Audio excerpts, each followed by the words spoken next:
Mis queridas mentes, lo que debemos comenzar a analizar sobre el interior de las primeras páginas de esta obra no son la enumeración de las 7 leyes herméticas, donde generalmente la gente se inclina por esa parte, sino el amplio conocimiento base que nos proporciona el autor del Kybalión en su apartado introductorio. Empecemos por ahí.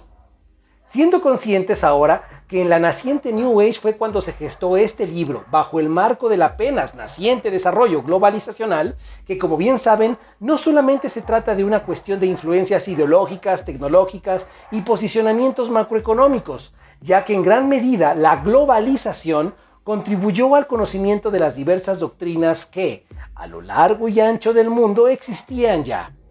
Doctrinas que, como ya estaremos comprobando, pudieran ser verídicas en cuanto a su fondo o su esencia, pero la incongruencia de quienes compartía en ese tiempo y hoy hace que la gente le reste valor. Y no debiera ser de otra forma, ya que, como hemos dicho anteriormente en este canal, es necesario exigir una congruencia entre mensaje y mensajero. Así entonces, la recopilación de contenidos del Kybalión fueron redactados a principios del siglo XX, pero asegurando que su esencia se hallaba en incontables eras, lo cual hasta cierto punto es correcto. Sin embargo, es necesario indicar esto, que como tal, el Kybalión no fue redactado por un ente o un individuo hace miles de años. Esto puede comprobarse desde el momento en que se analiza la redacción y expresión del mismo libro, de tal manera que, por mencionar un ejemplo, la palabra ocultismo no era empleada en tiempos del antiguo Egipto. Para determinar si un texto fue escrito en el tiempo en que dice que fue escrito, es necesario determinar cuál es el lenguaje corriente de aquel tiempo. Si se tratase de un autor, habría también que determinar el estilo del mismo, que en ojos muy expertos, por mucho que los diversos autores conocidos o que conozcas redactasen nuevos libros bajo un seudónimo, este podría ser descubierto. La intención de quien redactó y editó el Kybalión es bastante clara: hacerlo pasar por un documento antiguo, cuando de manera más honesta se debió haber indicado que lo antiguo es el conocimiento que ahí se vierte y que esto es más bien un acoplamiento a la actualidad. En sesiones futuras deberemos de determinar si dicha información es verídica o tan verídica como se afirma, hasta el punto de la trascendentalidad. Para irnos preparando en estos asuntos es necesario responder las siguientes preguntas. ¿Qué es lo trascendente? En la primera hoja de la introducción del Kybalión se afirma que Hermes, y cito, fue y es el gran sol central del ocultismo. Asimismo afirma más adelante: todas las enseñanzas fundamentales y básicas contenidas en las enseñanzas esotéricas de toda raza pueden ser atribuidas a Hermes. Incluso las más antiguas enseñanzas de la India tienen indudablemente sus raíces en las enseñanzas herméticas originales. Esto lo dice tal cual el Kybalión en la versión que les hice llegar al grupo de WhatsApp, y en otras también se redacta esto similar. Esto es un indicio, primero, de sobreexageración, de retórica poética. ¿O será que Hermes es más bien no un hombre, sino una casta sacerdotal?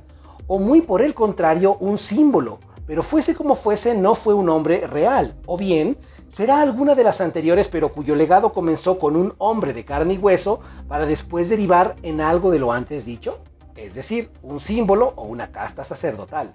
Como dato extra, de diversos que nos falta por analizar, para ser más objetivos en cuanto al aprecio de este hermoso libro, ¿por qué emplear un título en el libro derivado del griego, siendo que el egipcio es más antiguo que el griego? Aparte de que, bueno, Hermes pues era egipcio, debió haber escrito en egipcio.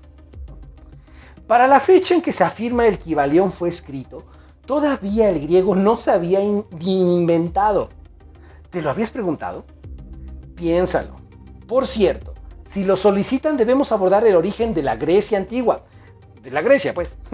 Diversas lecciones iniciáticas deben ser obtenidas y compartidas de ese estudio tan interesante y vigente hoy día para las naciones. Ya lo veremos. Tiene un sinfín de enseñanzas político-iniciáticas. Pero retomemos nuestro tema inicial.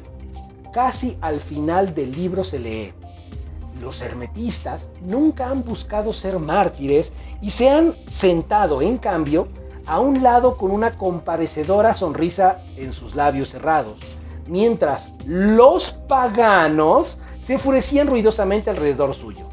Para el lenguaje egipcio antiguo, la palabra pagano no era empleada en su argot cotidiano, y las traducciones que derivaron antes de 1908, fecha en que fue lanzado el Kybalión, jamás había sido traducido ni empleado el término tal como pagano.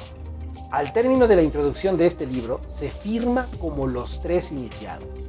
Con los diversos datos que se han compartido hasta ahora, y los que faltan y debes descubrir, debemos comprender que los tres iniciados no solamente no son egipcios, sino también son de época más moderna.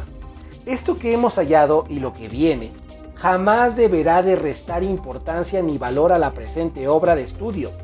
Muy por el contrario, de no analizar con minuciosidad obras como esta, estaremos desvalorando su legado, desde lo que a mi doctrina concierne y te transmito si te sirve, porque todo aquello que es aceptado sin cuestionarse no es propio de hombres, sino de máquinas. Soy Yotep Said Mentes. Espero sus comentarios, excelentes participaciones al día de hoy. Ley y enseñanza.